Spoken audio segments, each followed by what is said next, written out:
Yeah, he's planning on being here. Okay, well, please afford us a few minutes to allow traffic to cooperate with our fellow member.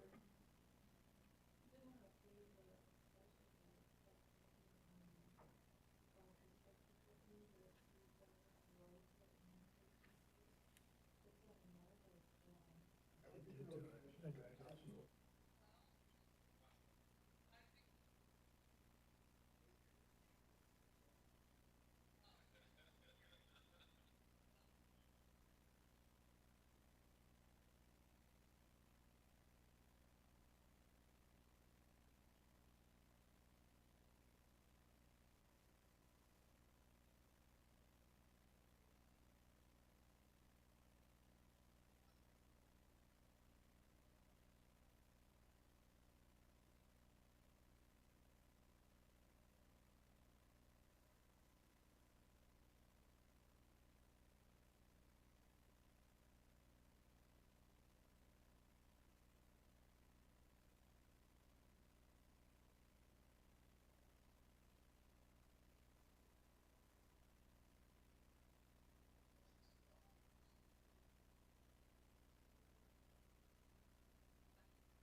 Tread water until the.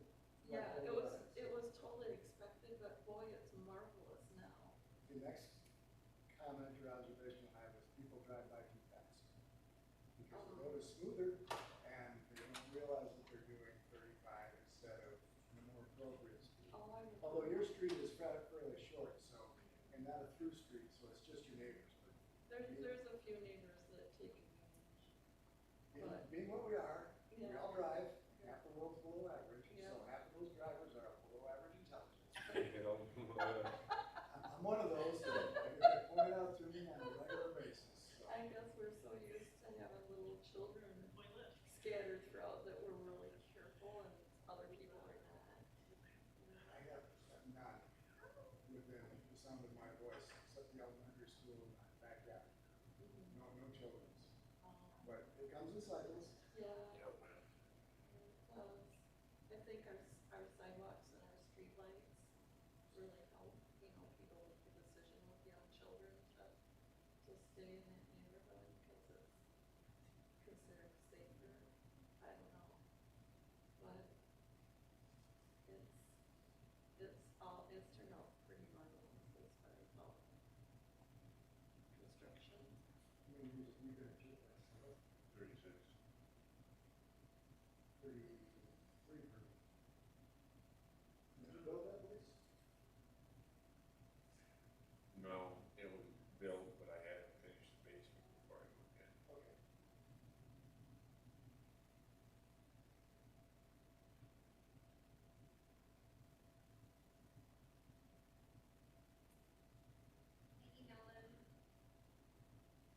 Taxi drive, that's just.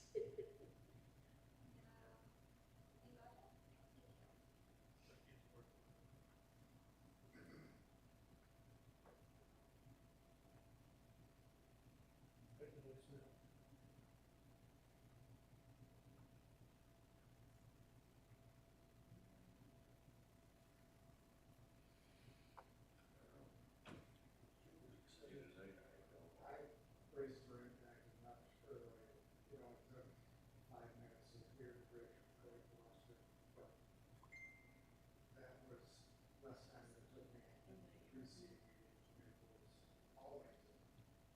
So.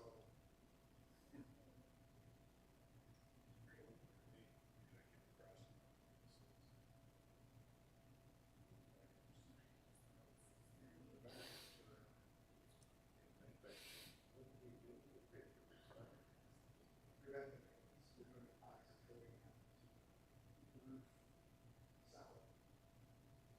I went by the other day and get Dane, you ever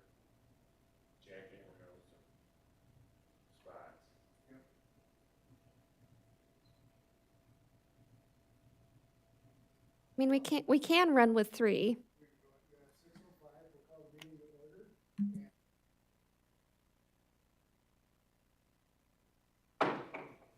First order of business is our approval of the agenda. I'll entertain a motion and any changes. First of all, are there any changes to make on the minutes? No. I'll entertain a motion to approve the agenda. So moved.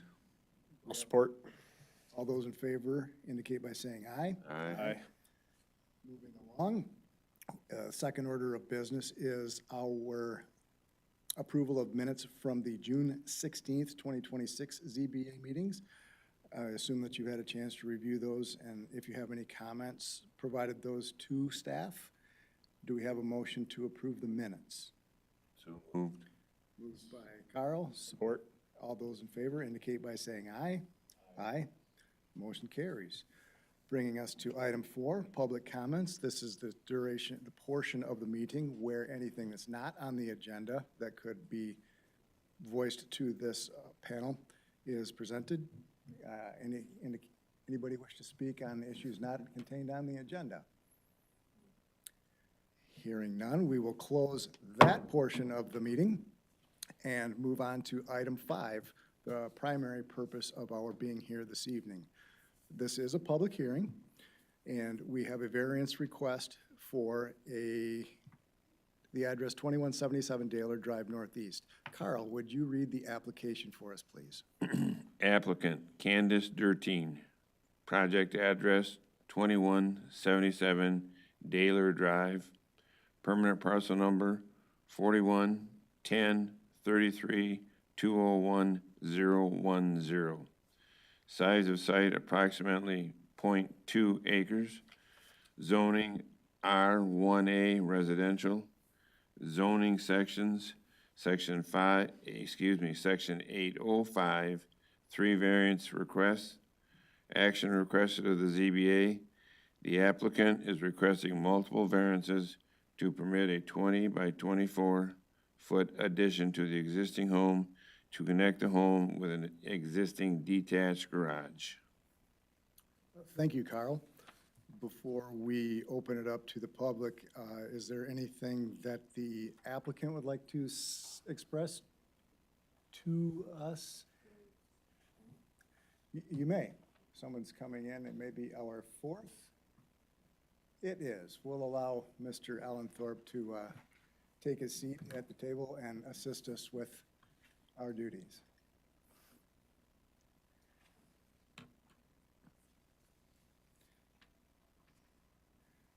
Good evening, Robin. We've started the meeting a few moments ago. We've made it up to agenda item 5. Sorry, I'm late. It's understandable. We have adopted the agenda, approved the minutes of the preceding meeting, and we have just read the variance request. So the applicant is going to step to the microphone and present items that they wish to summarize for us.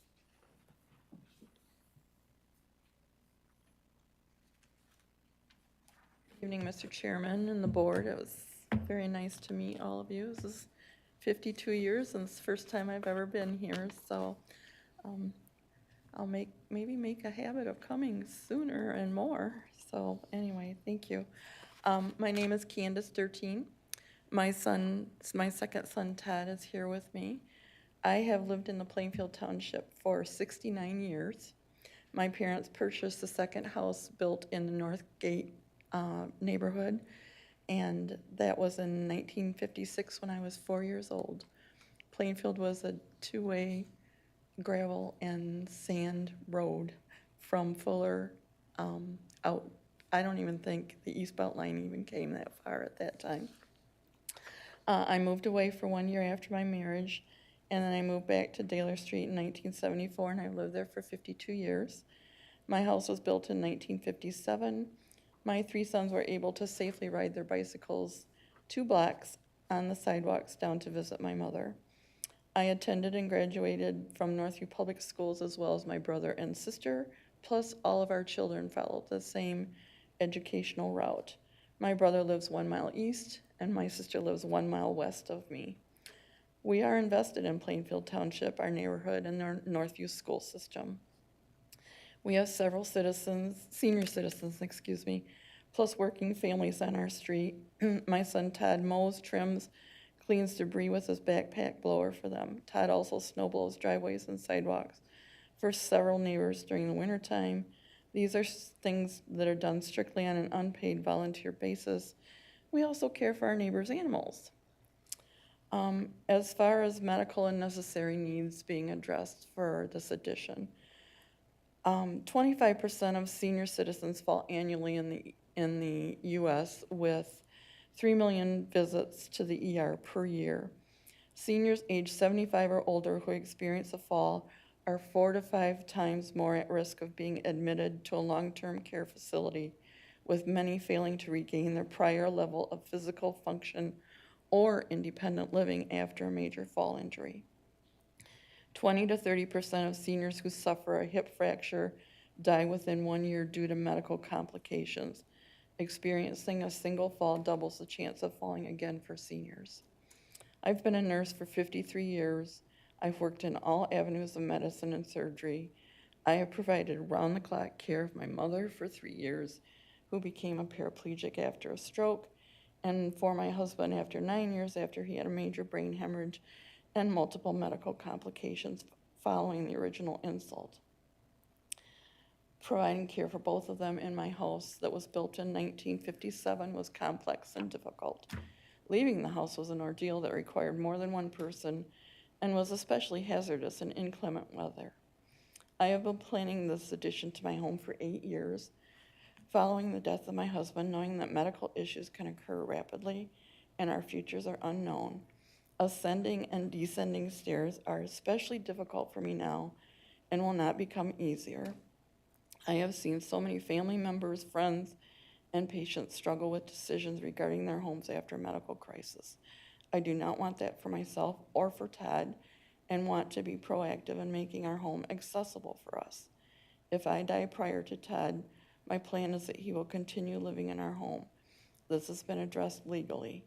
This would also allow him to live in a place that is physically unrestricted as he ages and becomes more medically challenged. Regarding my home, per my plans and statements, the addition consists of a connection between my garage and house, which allows for an internal ramp due to differences in elevation of the two structures. Having this ramp will allow us to have a safe and reasonable access with our mobility issues now and in the future, especially with worsening symptoms. The addition will also contain a zero-entry shower, a roll-up/roll-under sink, and an elevated toilet with grab bars. Our current main floor bathroom will not allow for that type of remodel. Also, there will be a main floor laundry, which will allow us access with standing with a walker or sitting with a motorized vehicle. I have been informed that a garage that has been connected to a house becomes part of the home. In my opinion, the garage is strictly for storage and not a living space, not a home.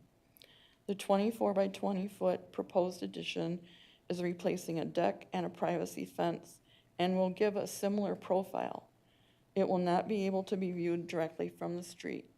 We have provided multiple support letters from our neighbors regarding our plan to build the addition. They have all been positive, and some have stated that they would like to do the same thing to their homes and are curious how this variance request will proceed.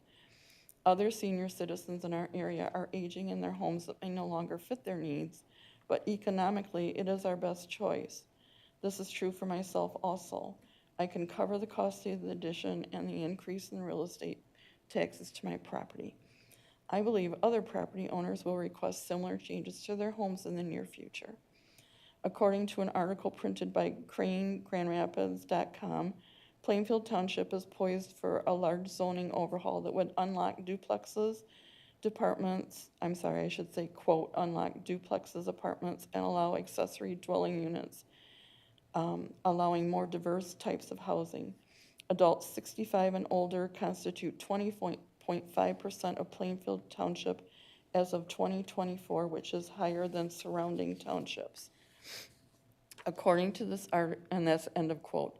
According to this article, the zoning changes may take place in the next 6 months. I would like to think that this would cover the addition to my home, especially if residents are allowed to build ADUs on their lots also. In conclusion, the addition that I want to build is not to create an increase in value for resale. As stated, my plans are for my son and I to live in our home. My plans are for my son to live in our home after I die. I hope he will have a long life there. I am able to cover the cost of the addition now, whereas he might not be able to do that in his future. Having an enclosed transition from our garage to our home diminishes our chances of falling due to snow, ice, and slippery surfaces. It also allows an easier access to a car if we become dependent on a wheelchair or motorized scooter. And in the instance of both my mother and my husband, it would have allowed EMTs and ambulance, equipment to come into the home with much greater ease. I am aware that when the zoning board looks at my lot and home, that the measurements are more the apparent thing. When I look out the back of my home, I see continued independence and the ability to live in my home and, to the best of my ability, avoid long-term nursing care and exhaustion of the finances that we worked so long and hard to accumulate. Please consider all of this information when you make your decision. Thank you for your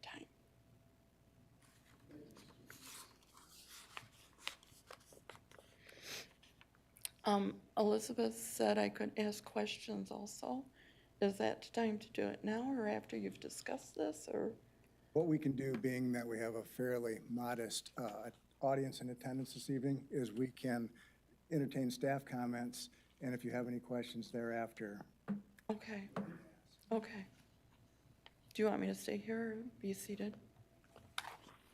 Okay. Peter, Elizabeth, Hello.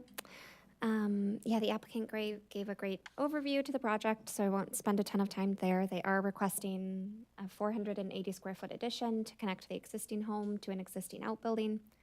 And per our ordinances and most other township ordinances, setbacks for the principal structure differ from those for a detached structure. And once you attach the two, they all have to meet the principal structure setbacks. So that's why this application is in front of you today. 40 feet is required for the rear yard setback, and they are requesting 6 feet. That's the current distance the current garage is from that back property line. There are 3 variances. The rear yard, the side yards are existing at 5 feet and 5 feet. They are substandard. The lot is fine to exist that way, but as long as this application is in front of you, might as well take care of that. And then the lot coverage variance as well. The lot coverage percentage would be 30% and 25 is the maximum by ordinance. Staff has consulted with the township attorney on this request, and unfortunately they did conclude that the current need shown by the applicants is not in proportion with the request. The scale and scope of a future disability, unfortunately, just isn't. The attorney didn't find that was the right mechanism to accommodate that request. A smaller addition is certainly appropriate. A ramp, certainly appropriate. So staff is recommending that the Zoning Board of Appeals, consider that and either postpone the application tonight to come back with, a modified proposal or consider a smaller variance. So that's staff's recommendation at this time. Do you have anything to add, Pete?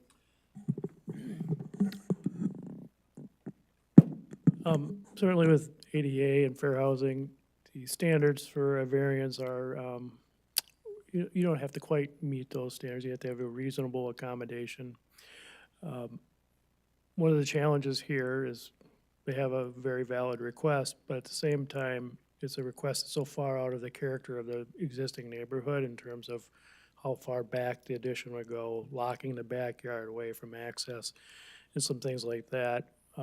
Staff did look at it. We think there's some alternatives out there, and we'd like to work with the applicant on those going forward.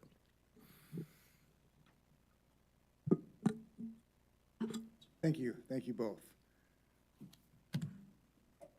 Carl, might you share your thoughts, concerns, comments with us? Kerwin, I apologize. We do have to open the public hearing for this request. Okay, thank you, Elizabeth. The public hearing is open. Anybody wishing to address the board may come to the microphone, state your name, address, and your comments. Hearing none, we will close that portion of the public hearing. I assumed that you had spoken sufficiently to that fact. Thank you, Elizabeth. Carl, I had called on you. What I see here is we have a parcel of property with a house and a garage on it that as it exists today is in compliance with township rules and regulations. The request for these variances is understandable, but what it does, it produces a lot that is now in non-compliance. And my concern is not what happens tomorrow, but what may happen 5, 10, 15, 20 years from now, when this family moves out and another family moves in. We as the township are still with a parcel of property that is in non-compliance. Yes, I noticed there were several indications from neighbors and the like that they were in favor of this request, and that's fine. But if they move away, the people moving in may not be so kind to that request. One of my questions for you, Elizabeth, is the third request of lot capacity. Are we at 25% right now or close to it? We must be very close to that. Yeah, I didn't calculate it with just what exists, but So the reason for the question is that there has been comments made that a smaller addition could be put on, as long as it's not attached to the garage. The only request then would be for this 5%. yeah, it depends on what the applicants come back with as their proposed alternative. We would evaluate that and see what variances they may need for that. So that's where I'm at. I'm not in favor of giving a positive to these variances to make a non-conforming use out of a conforming use. That's just where I'm at. I'm reading it by the book, that's the way it should be. Thank you, Carl. Mike? Thank you. I had a similar question to Carl's about the total lot coverage. Just quick math. If 480 square foot addition is that 5% delta, that suggests a 2,400 foot give or take house, which I don't think we have. So I'd be curious to know what a reduction from 480 square feet down to what gets back in compliance with that coverage limit. Yeah, we can certainly look into that. Yep. Applicant, that was another question. Has there been any work done to date to look at alternative, maybe different configurations, or the connection to the garage triggers the, I don't want to say technicality, but the accessory building becoming connected seems to be the driver, but also one of the needs that the applicant has most. So are there any other options to provide that ramp, that pathway in a protected condition from the weather and the elements that wouldn't necessarily trigger the different setbacks for the accessory building?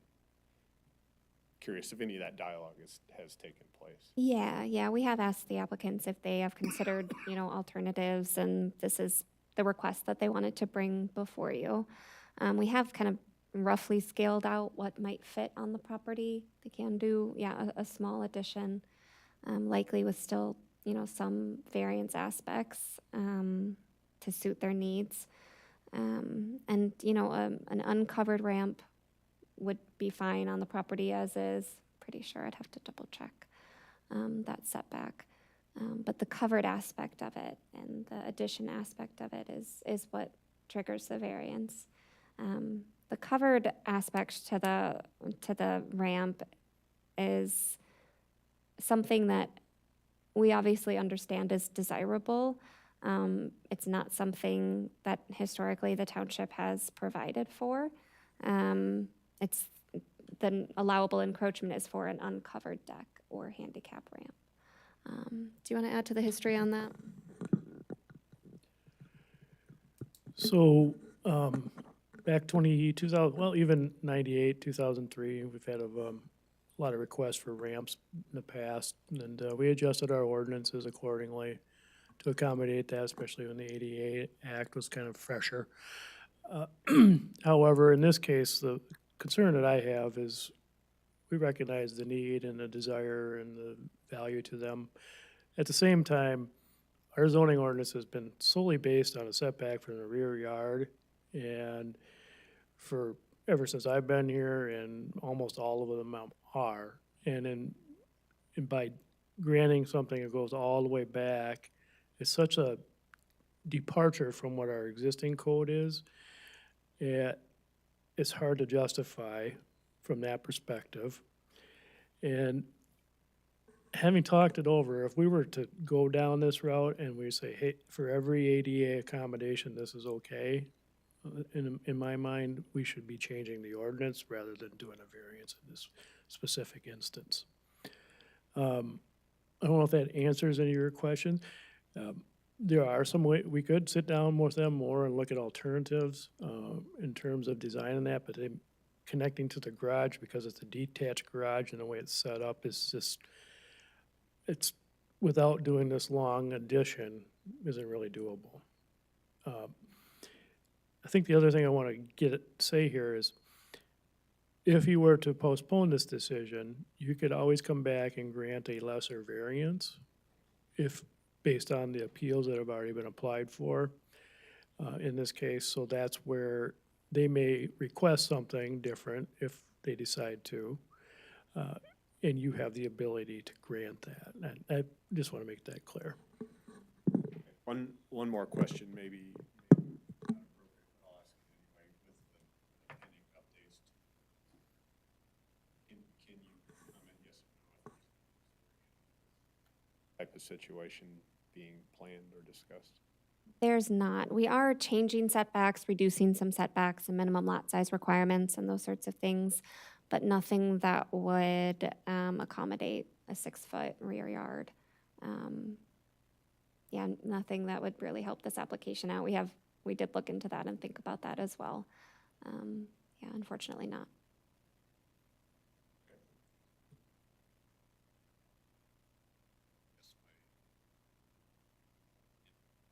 Concept, I've always thought that, I want to sit up here and find a way to do what makes sense within the constraints of, the ordinance and the things that we have to consider, and this certainly feels like something that makes sense. I struggle with the consideration of a detached garage and as an accessory building, and then the attachment suddenly triggering a whole lot of different requirements. It's my own struggle. So I support the concept, but feel like maybe there's just a little bit more fine tuning that can be done here around the edges or around the corners to get a little bit closer maybe to the intent of the ordinance. That's all I've got. Thank you, Mike. Robin? Thank you. Thank you. As an architect, I desperately wanted to solve this problem. And I spent quite a bit of time this afternoon reviewing the conditions and, the proposed outcome. One question I have, how did that garage get there after the other garage was removed? Was there a request for that? Yeah, it's a conforming garage. It's a conforming detached garage. Yep, so That there's a building permit and all of that. They still have That those 5 records. feet in the back is conforming. Yes, yep, still is today, yep.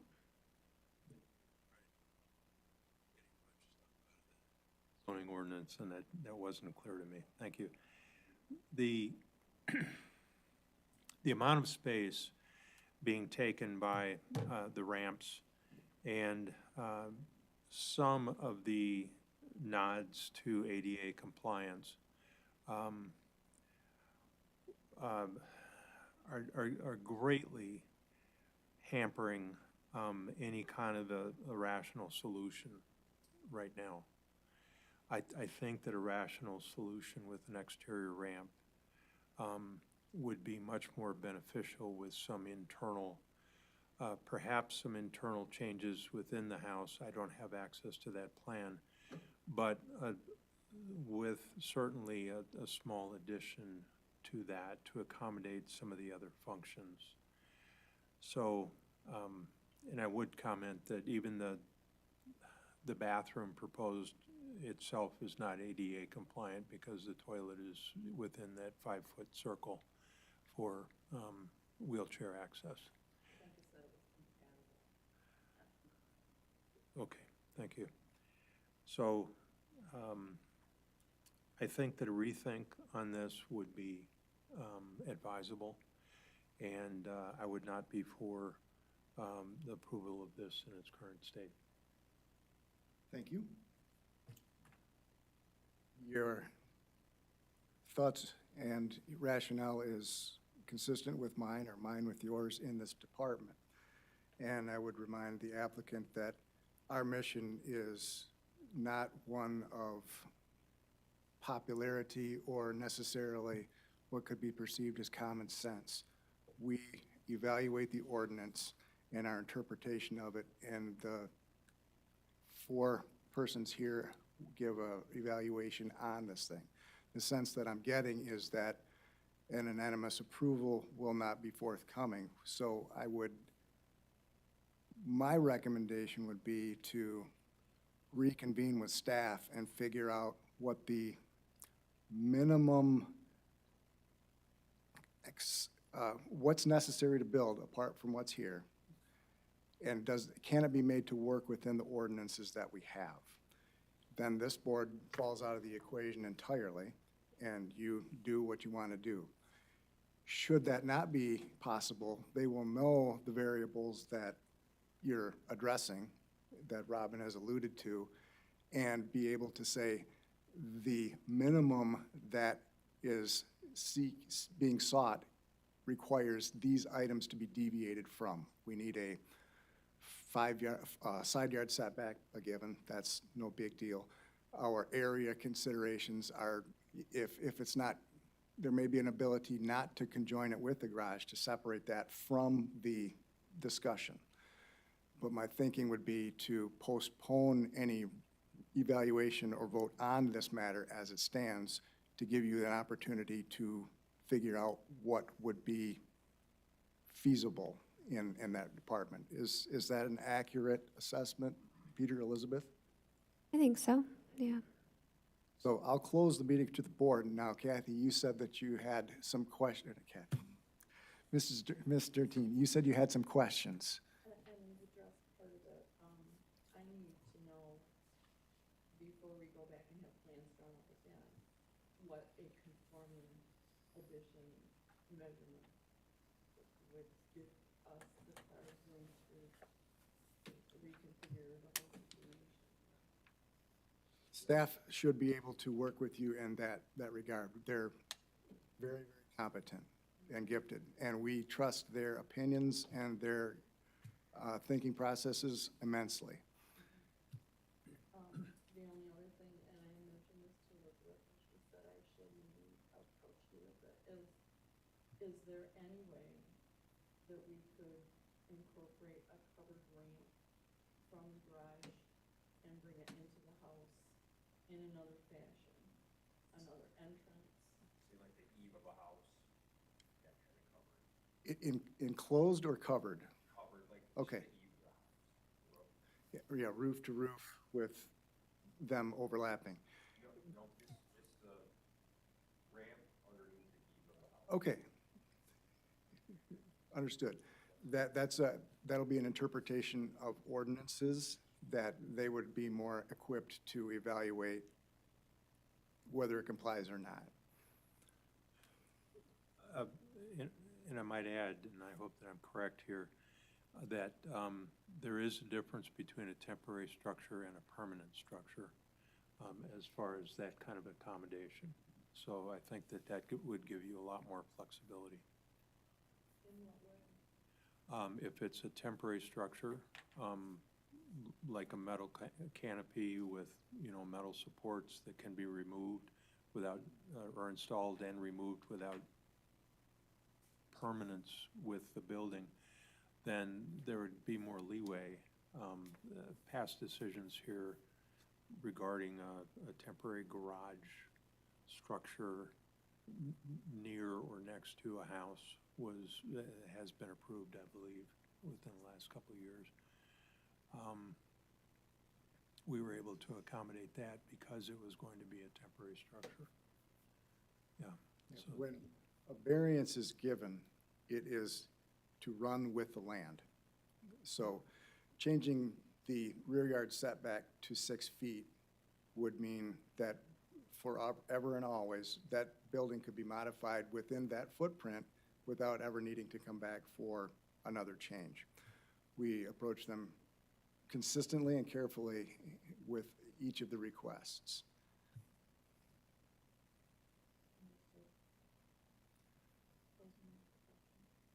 Thank you. I'll entertain a motion for how the planning commission, the zoning board of appeals would wish to approach this variance request. We can approve, we can deny, or we can postpone. Is that correct, Elizabeth? Yep, that's correct. I think we provided motions for all of those options. Yep. I'll move to postpone the decision on the variance request.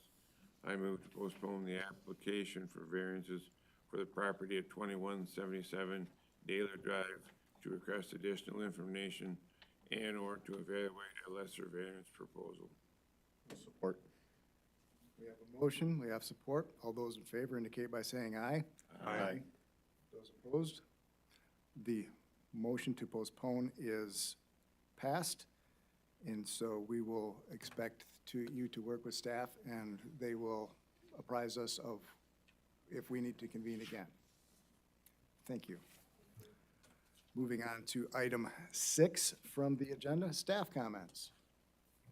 I have nothing. Item 7, ZBA comments. I have nothing. Nothing. No additional comments. I can't top that. With that, I'll entertain a motion to adjourn. So move. Support. All those in favor indicate by leaving.